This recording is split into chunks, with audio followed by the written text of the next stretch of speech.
Welcome back to Season 3 of How to Smash the Motherhood Penalty. This podcast is brought to you 100% by Works for Everyone, which is my business, Emma McLean.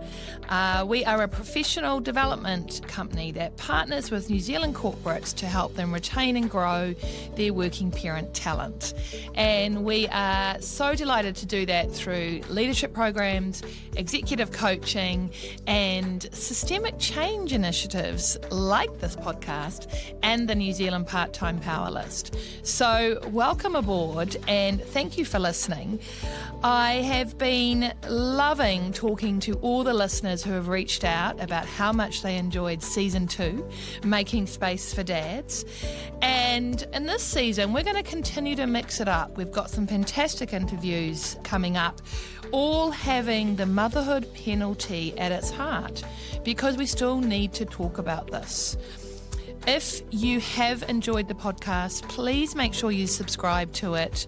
Subscriptions don't cost anything, but it just means that you'll be the very first to know about the new episode that comes out. And if you are interested in more working parent content, come and follow me on Instagram, Works for Everyone. I often post working parent hints and tips and also video clips of these interviews. But enough about me. Back to my guests. See you soon.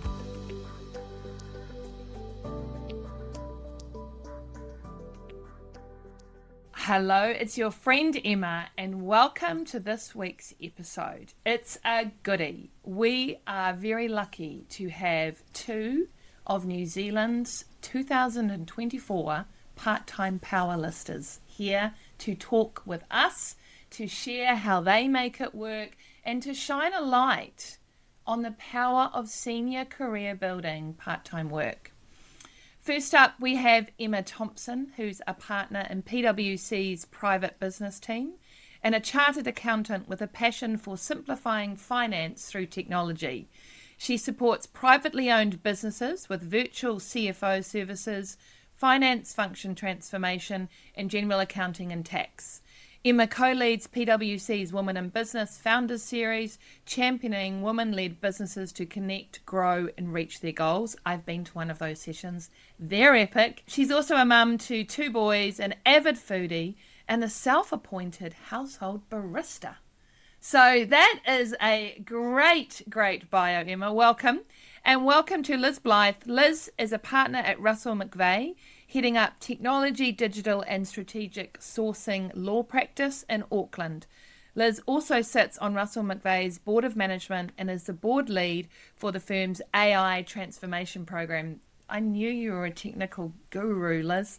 Liz is mum to 2 young daughters, and I mean, full respect when I read out the ages, a 6-month-old and an almost 4-year-old. I feel like when you say almost 4-year-old, it means almost 14-year-old. Liz has worked on a reduced hours arrangement at Russell Mcveagh since 2022.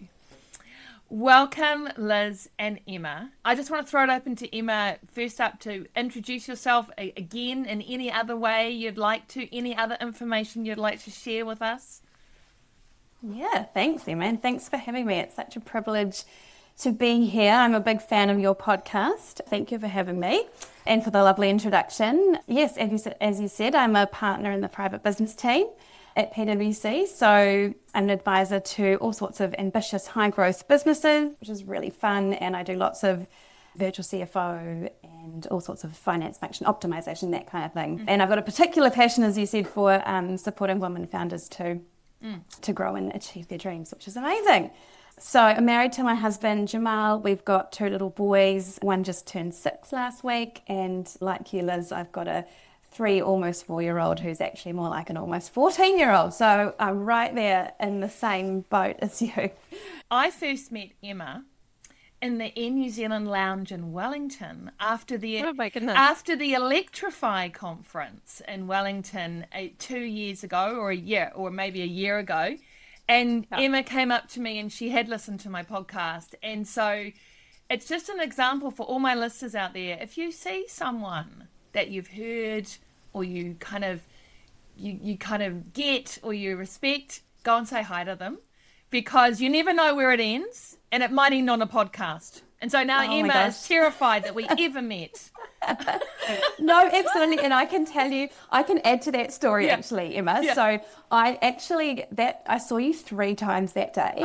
And the first time which means I sound like a bit of a stalker, but I saw you as we were boarding the plane to Wellington. I thought, oh, I know that lady. That's Emma from the How to Smash the Mother Parenting podcast and works for everyone. I love her stuff. And I thought, oh, I can't say hello. And then I saw you again during the day and I thought, oh, that's Emma, maybe should I go back? And then I saw you again in the lounge on the way home. And I thought, no, come on, you've got to go and introduce yourself. So I plucked up the courage and thank goodness I did.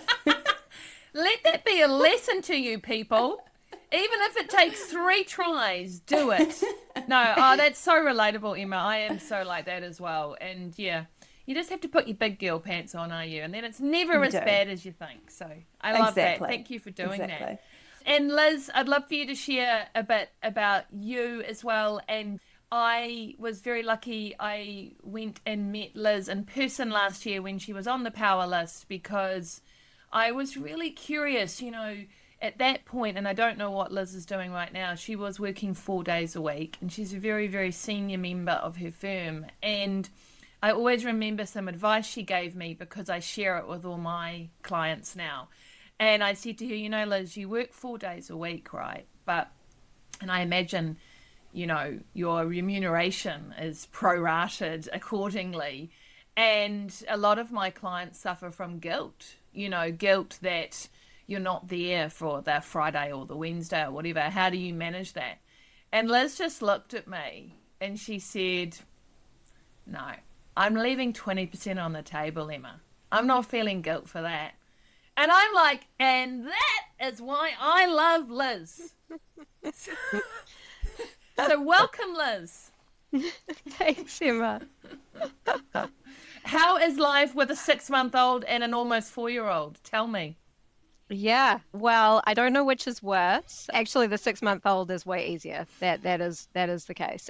Yeah, very sassy, almost 4-year-old, and then everything that I actually only just got back from parental leave 2 weeks ago. So everything that a new baby kind of entails. But I do feel like when you hit that 6-month mark, it does get a little bit easier. Yeah. So we're feeling pretty good about it. Just at the moment, I'm sure teeth are about to arrive, and that will be a whole new phase, but no, pretty good. So I'm still doing 4 days a week, Emma, as you mentioned. I've been a partner here at Russell Mcveagh now for coming up 7 years, and I've been doing 4 days a week for half that time now, and definitely intend to continue doing it while I've still got the young family at home. As you mentioned, on the board of management, and I have stayed in that position through my parental leave period, which was actually a really lovely way to sort of dip a little toe into work during the period. I had a little blackout at the beginning where the baby was very new, but otherwise I've still maintained contact with the firm through that role, and the board was massively supportive about me turning the camera on and off when I had to go and do a feed, when we were having all day workshops and things like that, and needing to duck out. So that, I think, mainly covers me off in terms of my intro. The one family member we haven't mentioned, well, we haven't mentioned my husband. I do have a husband, but I was actually in priority to the husband about to mention the cat. So that's the other family member we haven't mentioned, who's very high maintenance and very much a part of the family and considered one of the children. So yeah, that's me. The first family member, maybe. Exactly. She's the OG. Yeah. Well, welcome, Liz. Thank you. And I mean, it's a really good way to start, actually. When I hear you talk that back around your parental leave, you had a blackout period to start with, and then you felt that you wanted to be involved in the board conversations. And I think that's a really nice thing to talk about, because I think that when it comes to senior reduced hour roles, it will look different for everyone in terms of what's okay and what's not okay. It's okay for me to check my emails 7 days a week. It's not okay that I'm expected to be in an in-person meeting every Friday, for example. Do you know what I mean?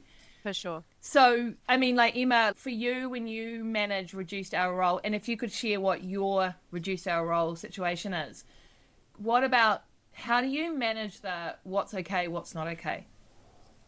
Yeah. So I've been a partner for 3 weeks. Welcome. Thank you, which is very exciting. Congratulations. Thank you. Thank you. Yeah, no, it's a really cool milestone. So I have been on parental leave twice, and my arrangement at the moment is that I work 4 days at PwC. So Tuesday to Friday are my PwC hours, as I like to call them, not my I don't like to refer to my non-working day because it's actually the hardest day of my week. So, and that is Monday. So Monday is Mummy Monday, and Tuesday to Friday is PwC has my full attention.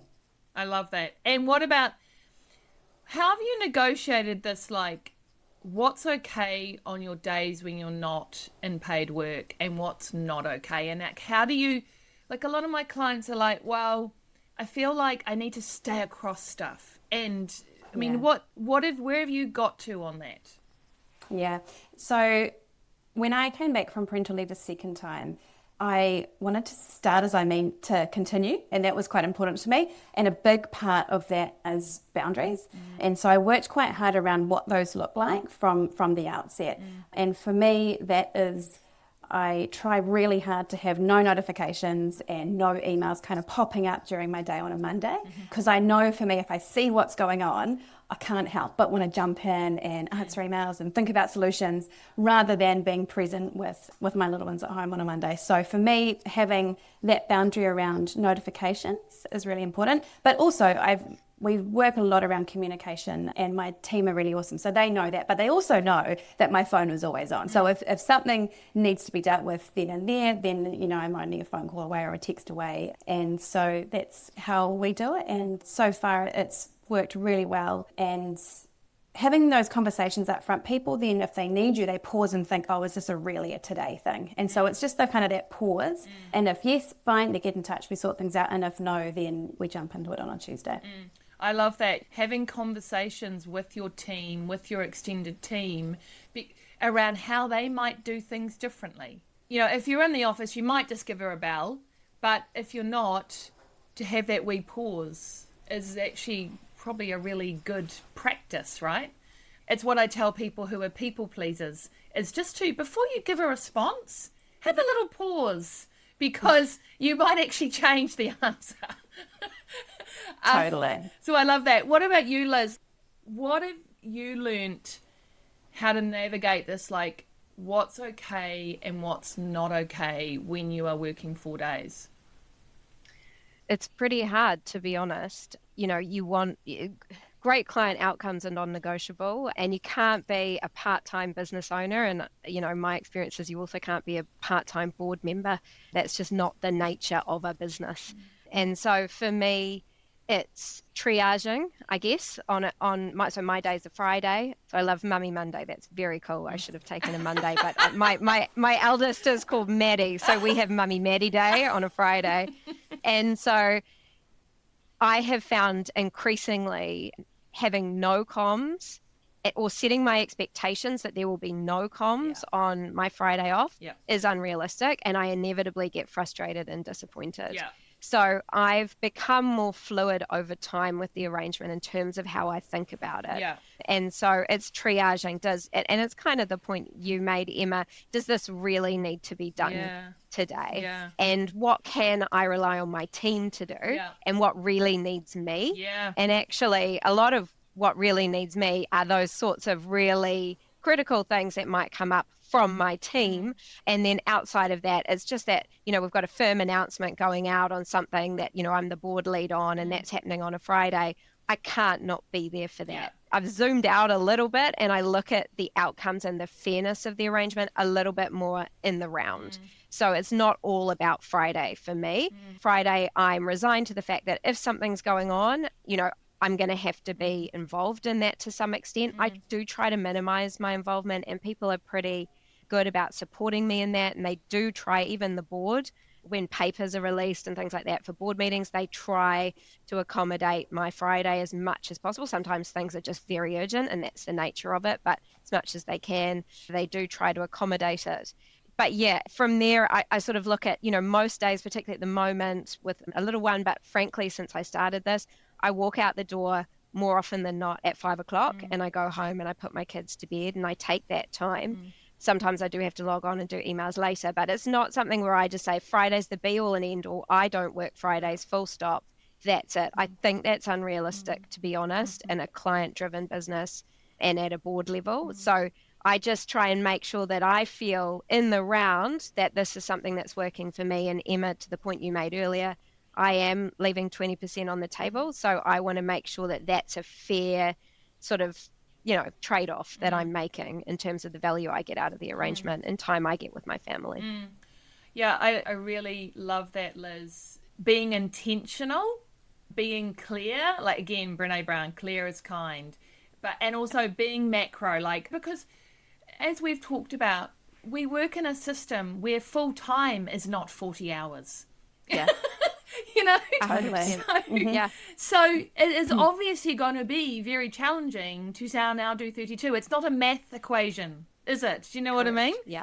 And I think for me, in both what you and Emma have said, for these arrangements to work, there needs to be trust and communication with the people that you're working with, your management, everyone really.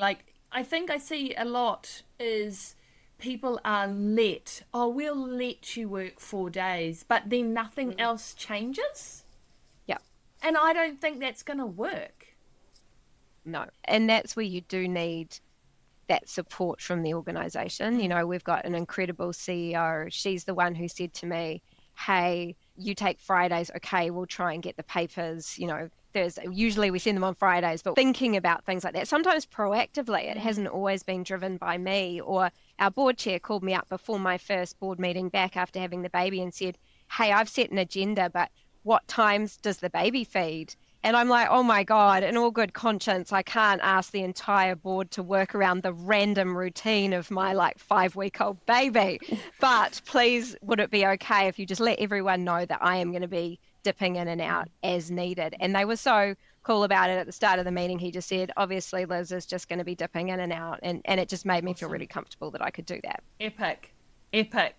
And I mean, also, what 5-week-old has a routine of feeding? There was none. I know. I was like, that's so well intentioned, but it's if that would have been me, I would have gone, oh yes, 11 o'clock's normally okay. And then of course 11 o'clock comes and they're awake and they're ready to party. So I mean, I think again, the importance of our leaders, the importance of being able to have open conversations, this trust thing is really important. For both of you, what's been the power of being able to do this your way? What difference do you think this has made to your life, to your career, to your family? I'm going to start with Emma.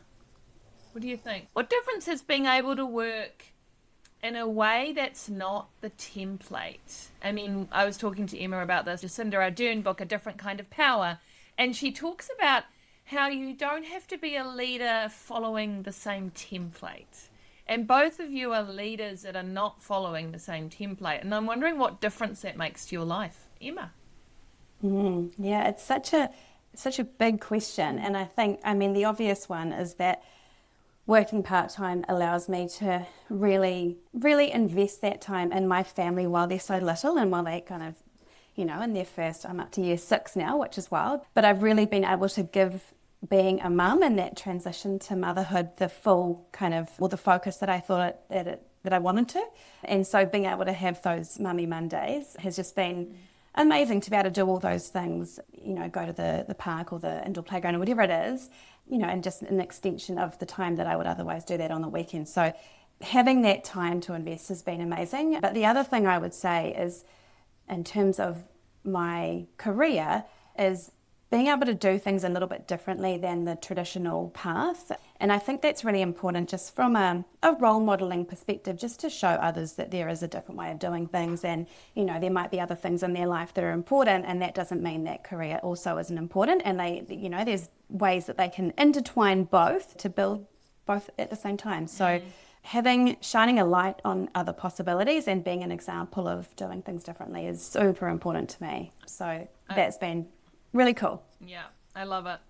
Mummy Mondays and shining a light on what is possible, and you don't have to do it the way that's always been done. And you can't be what you can't see. And that's why I started the Part-Time Power List, because too often when we go part-time, we've kind of sidelined a bit.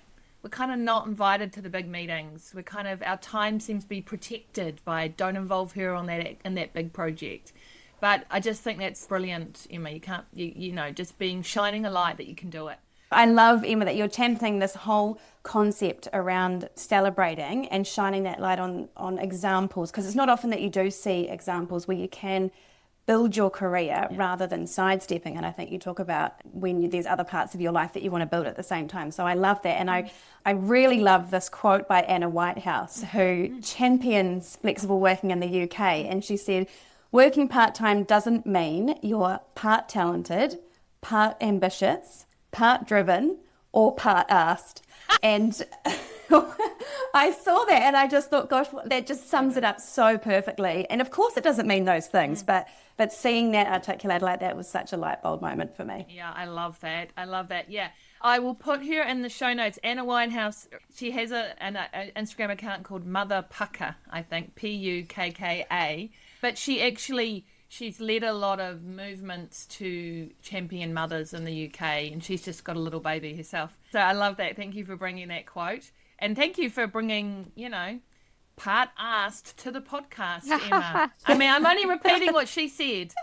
Technical term. But I mean, we laugh about it, but it's true. Like when you go part-time, it's like, oh yeah, part-time attitude. Even the word, I get a bit triggered. People go, oh, we've got some part-timers. And I feel like the word part-timers that's kind of why I like this idea of power list.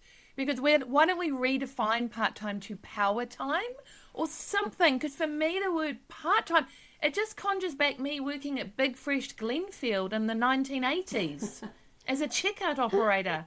Best job I ever had, by the way. They had a live country music singer in store on Saturdays. That was ahead of its time. Oh, wow. I know, you guys are all way too young. All way too young. Liz, what about you? Like, what difference has this way of working made to your life? Well, probably my answer isn't that dissimilar to Emma's. In terms of, personally, it's everything. My girls are just the number one in my life. And if my husband works a very demanding job, same as me. He's a partner in another law firm. And so, there had to be some give between the two of us. And we've talked about this before, Emma, but we very much sat down early days and kind of thought about what areas we were practicing in. We've been quite intentional around planning our joint careers as a team. And I know he's quite jealous of my situation, that I do get to spend more time with our girls, and that includes in my parental leave period that I got to spend more time with them. So for me personally, it's everything that I've been able to continue my career, continue to be promoted to leadership positions, the board of management being a good example, but other things I do around the firm and projects I'm involved in and opportunities with my clients, but still being able to get time with my girls at the same time.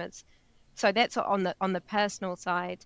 On the professional side, Emma's comments around that role modeling, that really resonates with me. And certainly in law, diversity, gender diversity at a partnership level is something that I think as an industry we're still working towards, and creating alternative pathways as to how people and women might get there and do it in a way that means they can be there with their kids if that's what they want, to achieve a bit more of a balance. Yeah. It feels like, in some senses, it feels like there's a bit of pressure that you want to make it work, but equally, it's not just doing it. Yeah. For me, that's enough. It's doing it in a way that is workable, that they can see that you're actually living, you're not just existing, trying to meet all the demands at home and meet all the demands at work, but actually it's a sustainable and rewarding way to live, to make a success of the arrangement, genuinely. So you're not coming into work looking haggard and exhausted and,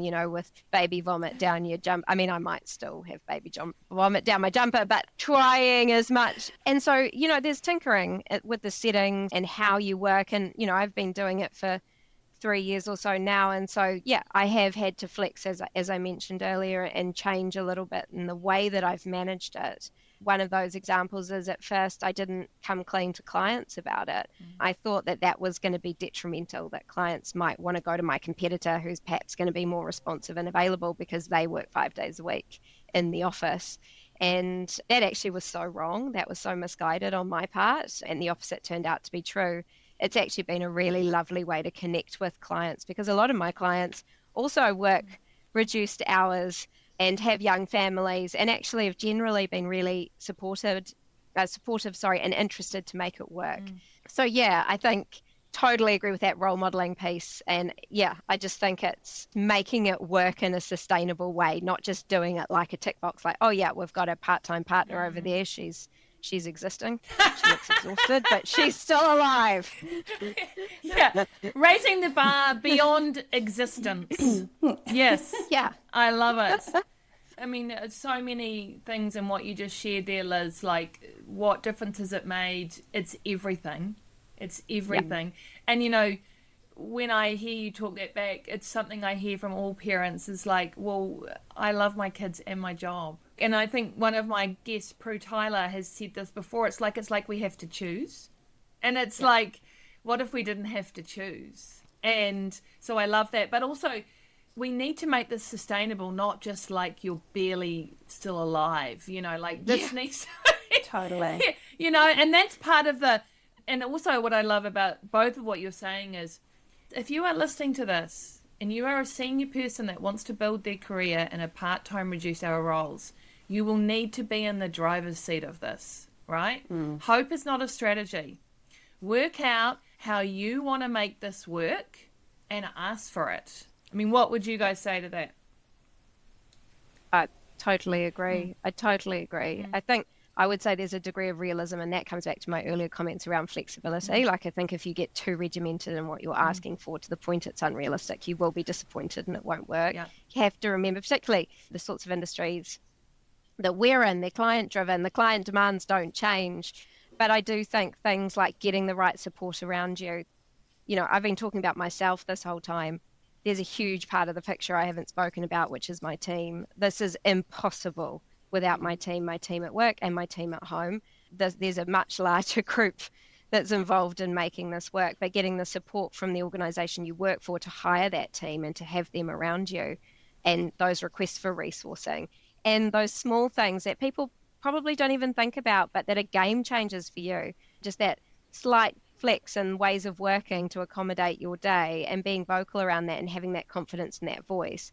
All of that is essential to making this work. No, it's absolutely asking for what you need, and it's what I love about the part-time powerless, because before that it might have been a bit like, gosh, if there's not someone in your organisation that's doing it how you'd like to do it, it's kind of like, well, who do you ask? And so it's really cool that now there's a whole list of people that you could, I'm sure, reach out to and just say, hey, how do you do it? What works for you? And that's the power of storytelling and sharing and throwing around ideas. But I completely agree, Liz, around the flexibility around the edges is, I think, the key to making it work. Yeah.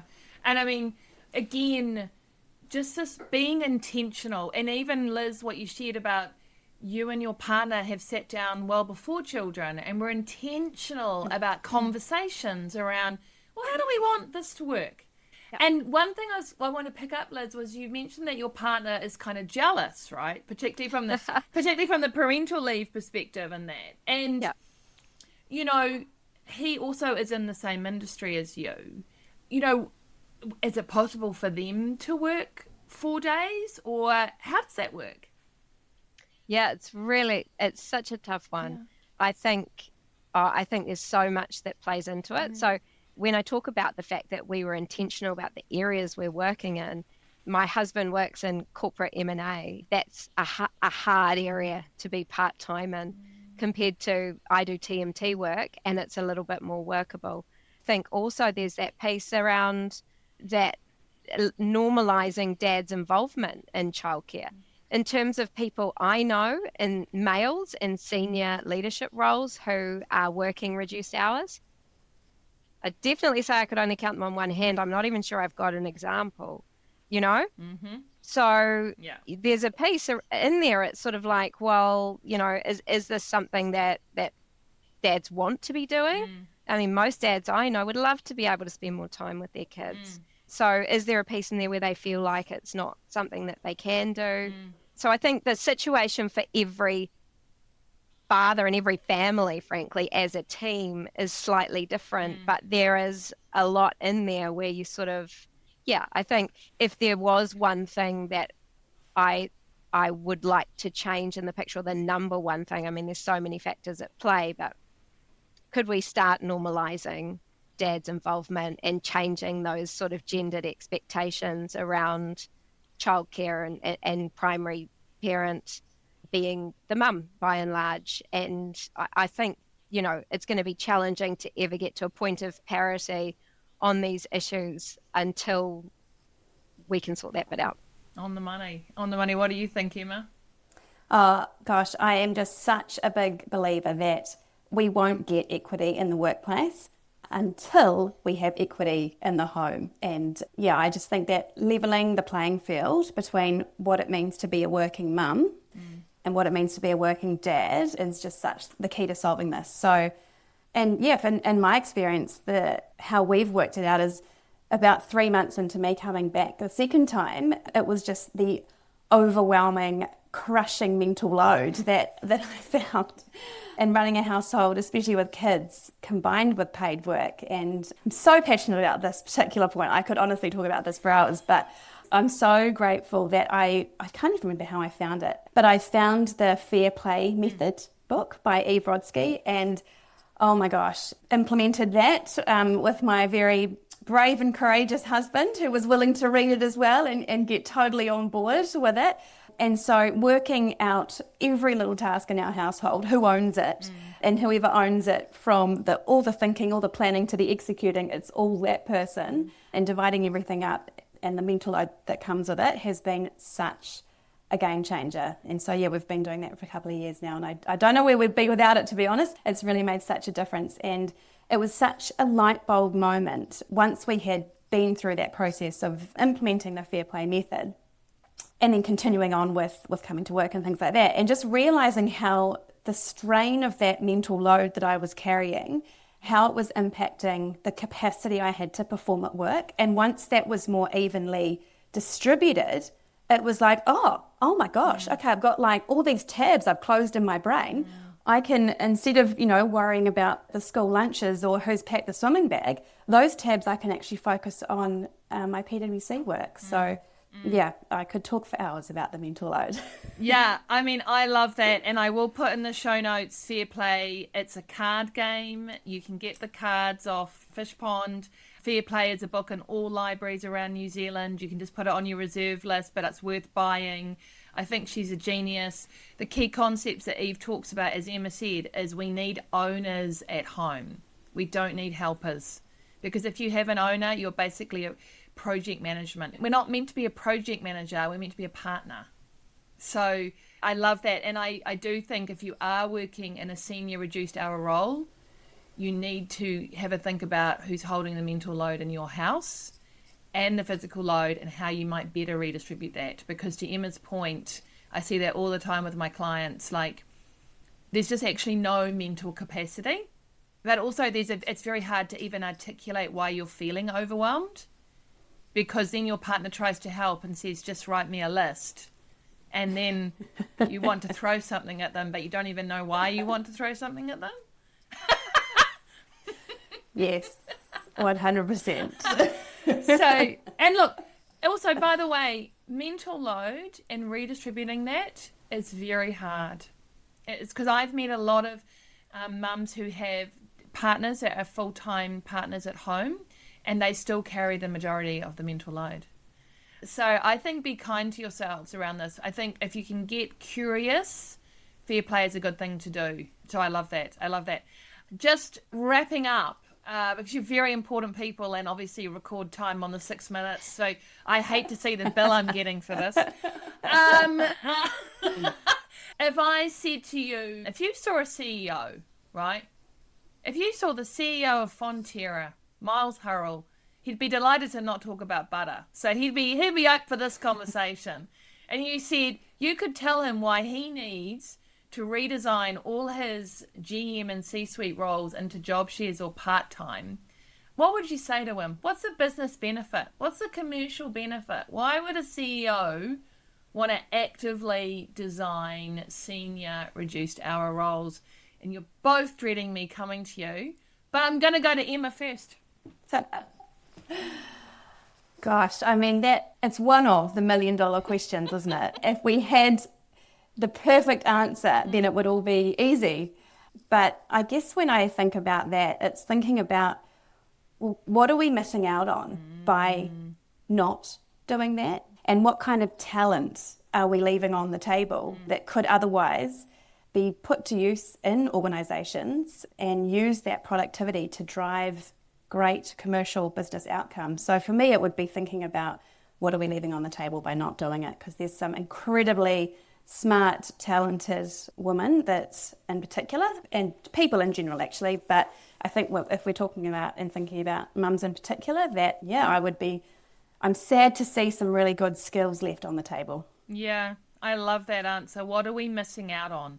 And I think when I hear you talk that back, Emma, up to 75% of our workforce are caregivers of some kind.